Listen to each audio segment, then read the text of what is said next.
प्रिय विद्यार्थियों, हमने पिछली कक्षा में एकांकियां पढ़ी थी। विभिन्न विद्वानों के द्वारा या विभिन्न वेतनदारों के द्वारा लिखी हुई एकांक पढ़ी, जैसे नया पुराना है, सबसे बड़ा आदमी है, दीपदान है, ऐसी कई एकांकियां पढ़ी। आज हम पढ़ने जा रहे हैं निबंध।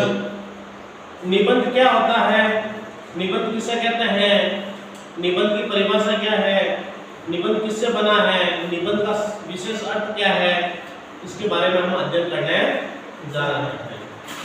निबंध शब्द, निबंध का अर्थ होता है विशेष रूप से बंधा हुआ। अगर कोई भी रचना है विशिष्ट ढंग से बनी हुई हो, विशेष प्रकार से बनी हुई हो, तो हम उसको निबंध कहते हैं। और वैसे हम सामान्य अर्थ में ले निकालता नहीं, बंद करता बंधा हुआ, अर्थात जो बंधी हुई नहीं है उसको निबंध कहते हैं। पर वहाँ ये अर्थ गलत साबित होता है। अर्थात निकालता विशेष और बंद करता बंधाना, अर्थात कोई भी रचना है, कोई भी लिखा हुआ लेख अगर विशेष रूप से नियमों से बंधा हुआ है तो उसको हम निबंध कहते हैं।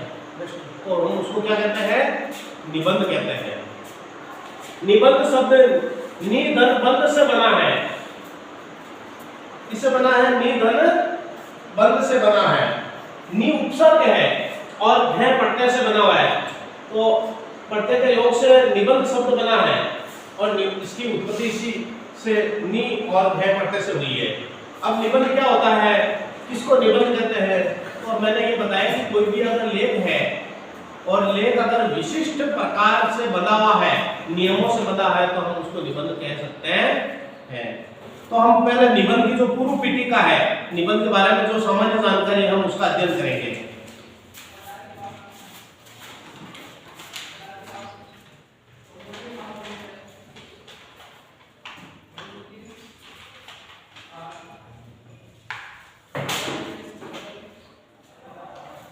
हाँ, निबंध शब्द का व्युत्पत्ति परक अर्थ है विशेष रूप से बंधा हुआ।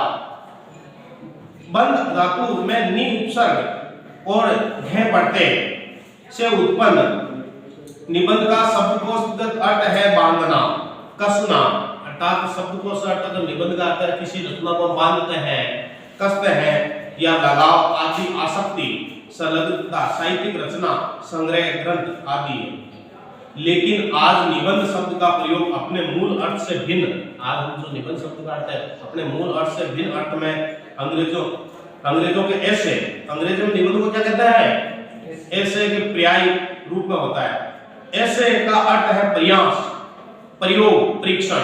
विश्व साहित्य में निबंध के प्रवर्तक फ्रांसीसी लेखक मानते जाते हैं। आप लिख लो कहीं भी कि विश्व साहित्य में निबंध के जो जनक, निबंध के जो प्रवर्तक या जनक कौन माने जाते हैं, फ्रांसीसी लेखक मानते हैं। कौन माने जाते हैं, माने जाते हैं। निबंध के बारे में वे कहते हैं ये मेरी उन्मुक्त कल्पना है। निबंध में होता उन्मुक्त का अर्थ स्वतंत्र कल्पना है। निबंध में जो भी लिखते हैं वो स्वतंत्र रूप से लिखते हैं। मैंने आपको कई बार बताया, निबंध कोई नकल नहीं होती है, निबंध कोई टिपी हुई रचना नहीं होती है, निबंध कोई नकल की हुई रचना नहीं होती है। निबंध होता है व्यक्ति के स्वयं के जो विचार होते हैं वही निबंध होता है। जैसे मान लो आप निबंध लिख रहे हो कि अगर मैं देश का प्रधानमंत्री होता तो क्या करता। तो अगर आपने एक लिखा कि देश का प्रधानमंत्री होता तो ये करता, दूसरा वैसा ही लिख रहा है, तो फिर आपके विचार कहाँ हुए, उससे अलग होनी चाहिए आपकी रचना, वो लेख अलग होना चाहिए, तभी वो आपके स्वतंत्र विचार होंगे। जैसे मैंने एक बार देखा यहीं इसी विद्यालय में, जब मैं पढ़ा रहा था हिंदी, और दीपावली पे मैंने उनको कहा कि भाई 4 निबंध लेके आना है, और उनमें से मैंने दिया एक मेरे प्रिय शिक्षक, मेरे प्रिय अध्यापक।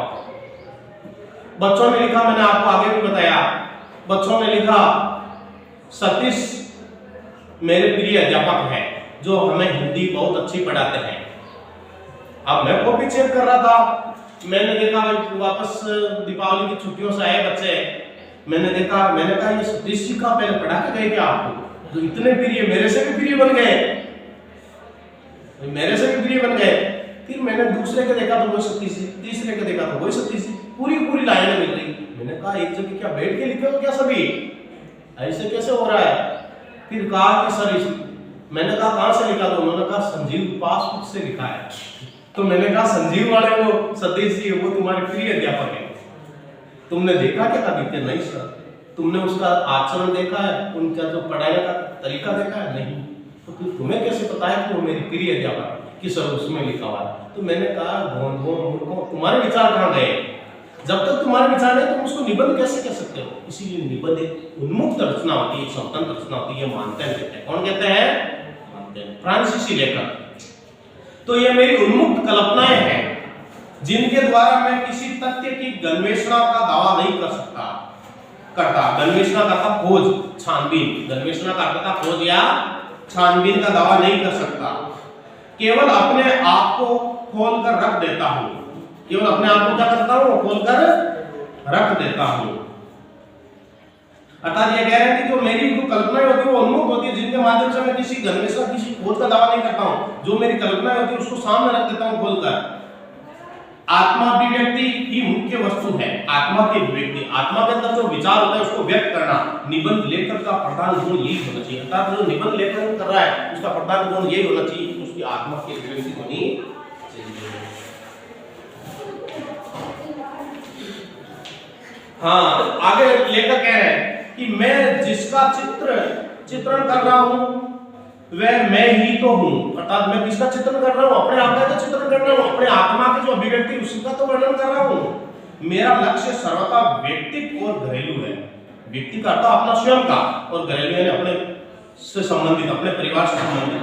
मानतेन को ही आदर्श मानते हुए प्रसिद्ध अंग्रेज समीक्षक, अर्थात मानतेन को आदर्श मानते हुए, अपना प्रिय मानते हुए एक प्रसिद्ध अंग्रेज समीक्षक है, समीक्षा करने वाले समीक्षक डॉक्टर जॉनसन ने निबंध को परिभाषित करते हुए इसे चिंतन की एक उच्छिन्न प्रणाली, एक स्वतंत्र प्रणाली तथा अनियमित और अपूर्ण रचना माना है ना। छिन्न करता छिनी हुई, उच्छिन्न करता तो छिनी हुई नहीं, छिन्न भिन्न नहीं है, अर्थात एक बंधी हुई, और एक अनियमित और अपूर्ण रचना माना है, क्योंकि निबंध कभी पूर्ण नहीं होता। आप प्रधानमंत्री, अगर मैं प्रधानमंत्री तक कितना लिख सकते हो, जितना लिखो लिख सकते हो, कभी वो पूर्ण नहीं होता है। आपके विचार कभी पूरे होते हैं क्या? नहीं। ये कौन कहता है? जॉनसन। निबंध का व्यक्तिपरक और कोशगत अर्थ चाहे कुछ भी हो, आज इसे किसी परिभाषा में बांधना कठिन है। निबंध को हम परिभाषा में नहीं बांध सकते हैं, कोई विशिष्ट परिभाषा हम हाँ दे सकते हैं और उसको बांध नहीं सकते हैं। हिंदी निबंधों की अपनी विशिष्टता होते हुए भी परिभाषा की दृष्टि से हमें इसे ऐसे की कोटि में रख सकते हैं। अर्थात एक विशिष्टता होते हुए भी, हिंदी निबंधों में एक विशिष्टता होते हुए भी हम ऐसे, यानी जो अंग्रेजी का ऐसा शब्द है उसकी श्रेणी में, उसकी कोटि में रख सकते हैं। श्रेणी, कोटि का अर्थ श्रेणी में रख सकते हैं। अनेक भारतीय विद्वानों ने निबंध के प्रमुख लक्षणों का उल्लेख किया है। अर्थात बहुत से भारतीय विद्वानों ने जो निबंध के कौन कौन से लक्षण है उनका उल्लेख किया है। डॉक्टर लक्ष्मी सागर वात्सर्य, ये हिंदी के प्रसिद्ध विद्वान है, के अनुसार निबंध साहित्य, निबंध इतिहास, भूगोल आदि ज्ञानवर्धक साहित्य के अंतर्गत नहीं आता है। अर्थात आप मानते हो कि निबंध इतिहास से संबंधित है, भूगोल से संबंधित है, इन ज्ञानवर्धक साहित्य के अंतर्गत नहीं आता है। इसे हम उस साहित्य के अंतर्गत रखते हैं जिनमें मानसिक उल्लास और उत्तेजना उत्पन्न करने की शक्ति हो। अर्थात मन को उल्लासित करने वाला, मन को आनंदित करने वाला और उत्तेजना उत्पन्न करने वाला होना चाहिए। क्योंकि इतिहास में कोई निबंध नहीं है, कोई घिसी-पिटी बातें को हम निबंध नहीं कहते हैं, किसी भूगोल से संबंधित जानकारी को हम निबंध नहीं कह सकते हैं। वो केवल एक जानकारी है, हमारे लिए एक तथ्य हो सकता है, पर निबंध वो है जो हमारे मन को उल्लासित कर दे, आनंदित कर दे और हमारे मन में उत्तेजना उत्पन्न कर दे, उसी को हम निबंध कहते हैं। कौन कह रहे हैं? लक्ष्मी सागर वात्सर्य। हाँ, निबंध इतिहास, भूगोल, ज्ञानवर्धक साहित्य के अंतर्गत नहीं आता। इसे हम उस साहित्य के अंतर्गत रखते हैं जिनमें उल्लास और उत्तेजना उत्पन्न करने की शक्ति हो। जिस साहित्य के अंतर्गत काव्य, नाटक आदि रखे जाते हैं। निबंध रचना का प्रधान उद्देश्य, प्रधान का अर्थ मुख्य, प्रधान का अर्थ होता है मुख्य उद्देश्य लेखक के व्यक्तित्व को प्रकट करना है। अगर हम निबंध लिख रहे हैं तो उससे हमारा व्यक्तित्व, हमारा आचरण है वो प्रकट हो जाता है, हमारी विचारधारा प्रकट हो जाती है। तभी तो मैंने आपको कहा कि जैसे सतीश जी मेरे प्रिय अध्यापक कैसे हो सकते हैं? तो इसका मतलब आपने आपके चरित्र का विकास नहीं हुआ, आपने अपनी सोच या सूझबूझ का विकास नहीं किया, आपने सूझबूझ का प्रयोग नहीं किया। जब आप अपने मन से लिखोगे तो सबके अलग अलग होंगे, सबको दूर दूर कोने में बिठा के निबंध लिखा है तो सबके विचार से लिखोगे तो उसमें अंतर होगा। आपकी जो विचारधारा का पता चलेगा, आपकी खूबी का, आपकी सोच का पता चलेगा कि मान लो आपकी सोच कैसी है। मरना अगर आप देख के लिखोगे तो कोई सोच का पता नहीं चलेगा। सारी की सारी लाइनें सोच किसकी होगी? पासबुक वाले की होगी, केवल आपका तो लिखा हुआ शब्द होंगे, है ना। हाँ, उद्देश्य लेखक के व्यक्तित्व को प्रकट करना। निबंध गद्य में लिखित एक सीमित आकार की रचना है, अंडरलाइन है ना, सीमित आकार की संरचना है जिसमें लेखक विशिष्ट दृष्टिकोण से किसी विषय का प्रतिपादन करता है। अपने विशेष दृष्टि से, विशिष्ट दृष्टिकोण से, विशिष्ट विचारधारा से उस विषय का प्रतिपादन करता है, जिस विषय के बारे में लिख रहा है उसका प्रतिपादन करता है। संस्कृत में निबंध का समानार्थी अर्थ अधिक व्यापक शब्द है प्रबंध। अर्थात संस्कृत में निबंध का एक अधिक जो व्यापक शब्द है समानार्थी अर्थात उससे मिलता जुलता, उसको कहते हैं प्रबंध। आप किसी भी रचना का प्रबंध करते हैं, लेखन करते हैं। हाँ, लेकिन इन दोनों के में मूलभूत अंतर भी है। मूलभूत का अर्थ मुख्य रूप से, है ना, खास अंतर भी है। निबंध व्यक्तिनिष्ठ होता है, अर्थात व्यक्ति की स्वयं की विचारधारा होती है, जबकि प्रबंध वस्तुनिष्ठ अर्थात उसमें व्यक्ति की केवल प्रधानता नहीं होती, उसमें सर्व समाज की अर्थात राष्ट्र की या जो जहां से ले रहे उसकी भी प्रधानता होती है। आकार की दृष्टि से भी दोनों में अंतर है। देखो, व्यक्तिनिष्ठ मूलभूत अंतर भी है। एक तो व्यक्ति निबंध होता है व्यक्तिनिष्ठ होता है, जबकि प्रबंध वस्तुनिष्ठ होता है। आकार की दृष्टि से भी दोनों में अंतर है। निबंध आकार में छोटा होता है, प्रबंध को निबंध के चरम रूप माना जाता है। चरम का अर्थ प्रारंभिक रूप माना जाता है प्रबंध को। वस्तुतः निबंध का मूल तत्व है अपील, अर्थात निबंध का मूल तत्व क्या है? अपील। हम अपील कर रहे हैं, अपने आप से क्या कर रहे हैं? अपील कर रहे हैं, अपने मन से अपील कर रहे हैं कि मन में विचार आते हैं हम लिखना प्रारंभ कर देते हैं। निबंधकार अनेक आख्यान, दृष्टांत, मनोविनोद, पूर्ण उक्तियों आदि के माध्यम से प्रतिपाद्य से सहमत होने के लिए, प्रतिपाद्य का मूल विषय, प्रतिपाद्य से सहमत होने के लिए पाठकों को तैयार करता है। अपने मूल विषय से सहमत होने के लिए क्या करता है? पाठकों को तैयार करता है। निबंध में लेखक की आत्मीयता का संस्पर्श उसे अद्योपांत जीवन बनाए रखता है। अद्योपांत का आदि से अंत तक, आदि से अंत तक उसको जीवंत बनाए रखता है। संस्पर्श आत्मीयता, अर्थात उसमें आत्मीयता होनी चाहिए। आधुनिक युग गद्य युग कहलाता है। वर्तमान का युग कैसा कहलाता है? गद्य का युग। 19वीं सदी उत्तरार्ध और 20वीं सदी में हिंदी गद्य की विविध विधाओं का जो उद्भव हुआ है, अर्थात 19वीं सदी के उत्तरार्ध का लास्ट 1975 के बाद में, और 20वीं सदी अर्थात 1925 तक, है ना, प्रारंभ में 20वीं शताब्दी में हिंदी गद्य की विविध विधाओं का जो उद्भव हुआ वे अभूतपूर्व अर्थात महत्वपूर्ण है। जैसा अभूतपूर्व का था, आगे पहले पूर्व ऐसा कभी हुआ नहीं, पूर्व में कभी ऐसा हुआ नहीं। संस्कृत में गद्य कविनाम निक्सम वदंती, अर्थात संस्कृत में उसको कहा जाता है, गद्य है वो कवियों के कसौटी है। क्या है? कवियों की कसौटी। कहकर गद्य लेखन की को कविता से कठिन कार्य माना है, अर्थात गद्य लेखन है वो कविता से भी कठिन है। कविता में केवल तुक मिलाया जाता है, छंद मिलाया जाता है, अलंकार का प्रयोग किया जाता है, जबकि गद्य लिखना और भी कठिन है। ये संस्कृत में भी माना गया है। गद्यम कविनाम निक्सम वदंती। आचार्य रामचंद्र शुक्ल, देखो ये सब जगह रामचंद्र शुक्ल ने तो प्रयोग किया ही है। आचार्य रामचंद्र शुक्ल ने संस्कृत के उक्त कथन को आगे बढ़ाते हैं। उक्त कौन सा? गद्यम कविनाम निक्सम वदंती। उक्त कथन को आगे बढ़ाते हुए कहा कि गद्य कवियों की कसौटी है। गद्य किसकी कसौटी है? कवियों की कसौटी है। तो निबंध लेखन की कसौटी है। निबंध लेखन गद्य की कसौटी है। गद्य कवियों की कसौटी है तो निबंध लेखन गद्य की कसौटी, निबंध लेखन गद्य की कसौटी है, तब गद्य के लिए महत्वपूर्ण। ये किसने कहा? आचार्य रामचंद्र।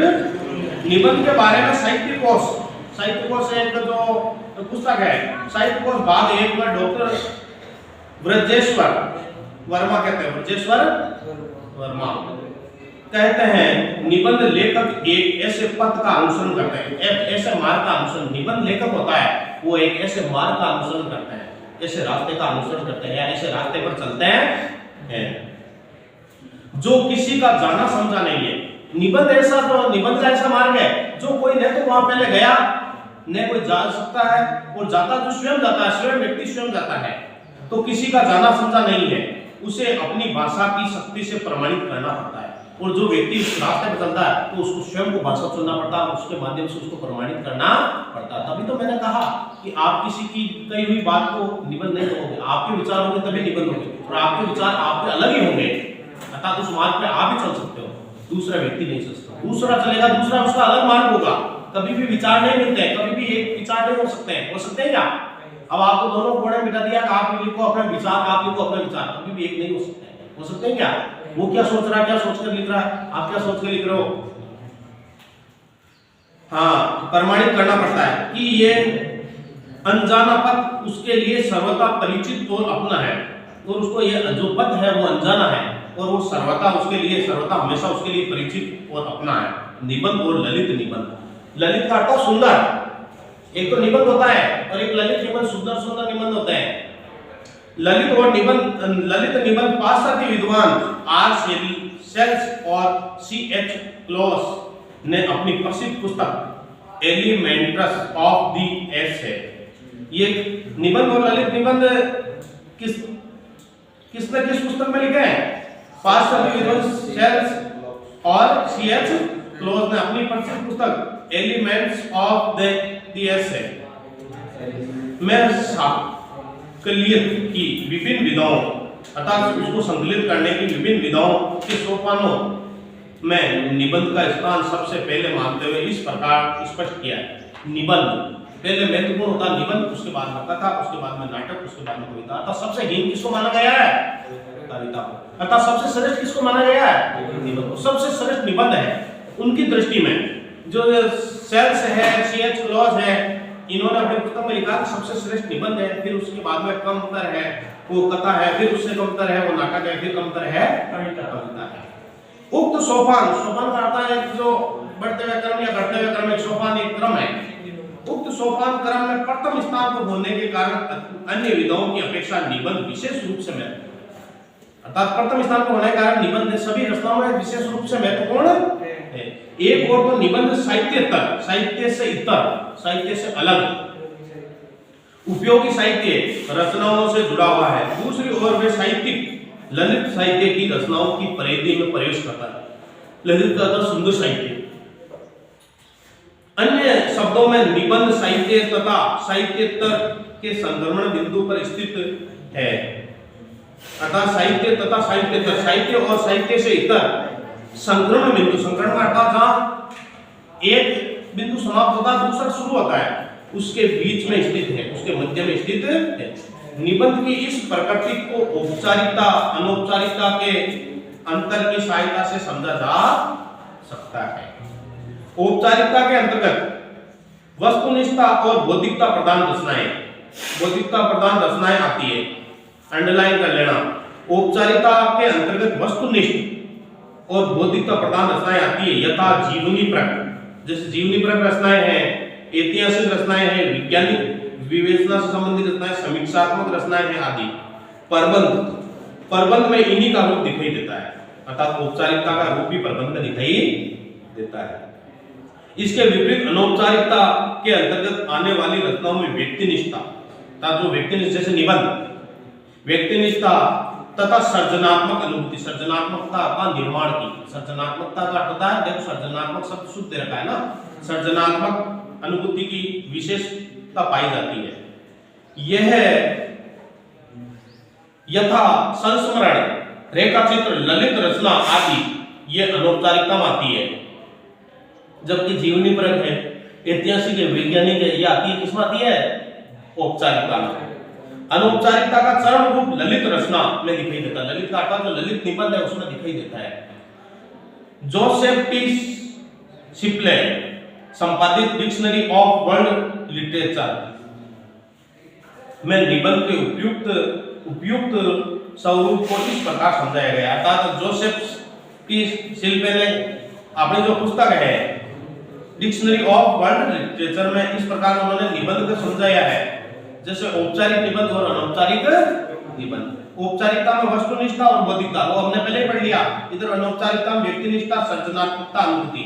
फिर दोनों का सम्मिलित रूप होता है निबंध में, दोनों का सम्मिलित रूप होता है निबंध में। अब जैसे निबंध में भी एक होता प्रबंध, एक होता संपादकीय, एक होता लेख और एक होता संस्मरण, एक होता है रेखा चित्र और एक होता है ललित रचना। जीवनी परक, वैज्ञानिक, ऐतिहासिक, विवेचनात्मक समीक्षाएं ये आती प्रबंध में। हाँ, जबकि निबंध में ये आती है संस्मरण है, रेखा चित्र है, ललित निबंध है, लेख है।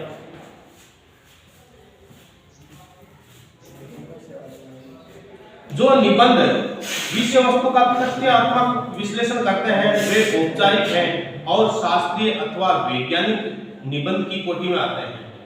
इन निबंधों की शैली तार्किक होती है, तर्क के मतलब दिया जा सकता है, तार्किक है। अगमन निगमन, इंडक्टिव डिडक्टिव पद्धति से इसका निष्कर्ष निकाला जा सकता है। आगमन जो विधि है, निगमन विधि है, ये शिक्षण विधि है। और क्या है ये? हाँ, आगमन है उदाहरण, निगमन है नियम। इसमें आगमन में पहले उदाहरण दिया जाता है, जबकि निगमन में पहले नियम बताया जाता है। तो ये शिक्षण की विधियां हैं, पद्धति से इसका निष्कर्ष निकाला जाता है। अब आपको पता नहीं है आगमन निगमन क्या होता है, जब आप बीएड करते हो ना तो उसके बाद उसमें सारे बताया जाएगा आगमन विधि कौन सी होती है, निगमन। जैसे मास्टर की तैयारी करोगे ना तो एक अलग पुस्तक आती है शिक्षण विधियां, तो उसमें शिक्षण विधियां जैसे आगमन विधि कौन सी होती है, निगमन विधि कौन सी होती है ना, ये सारी आती है। इसके विपरीत जिन रचनाओं में व्यक्तिक संस्पर्श हो, लेखक के व्यक्तित्व का, उसकी सृजनात्मक अनुभूति का निर्बाध का अर्थ बिना बाधा के, निर्बाध का अर्थ होता है बिना रुकावट के या बिना बाधा के, निर्बंध अर्थात बिना बंध के अर्थात खुले स्वतंत्र, प्रकटन अर्थात प्रकट हो, उन्हें अनौपचारिक या ललित निबंध कहा जाता है। ये निबंध की विशेषताएं, एक तो निर्बाध रूप से निबंधन अर्थात स्वतंत्र रूप से जो रचना लिखी जाती है जिसमें किसी का इंटरफेयर नहीं होता, अपने स्वयं के विचार होते हैं, उसको हम निबंध कहते हैं। और अगर वो भी थोड़ा मनोरंजन ढंग से प्रस्तुत की जाती हो अनौपचारिकता रूप से, तो उसको ललित निबंध कहते हैं।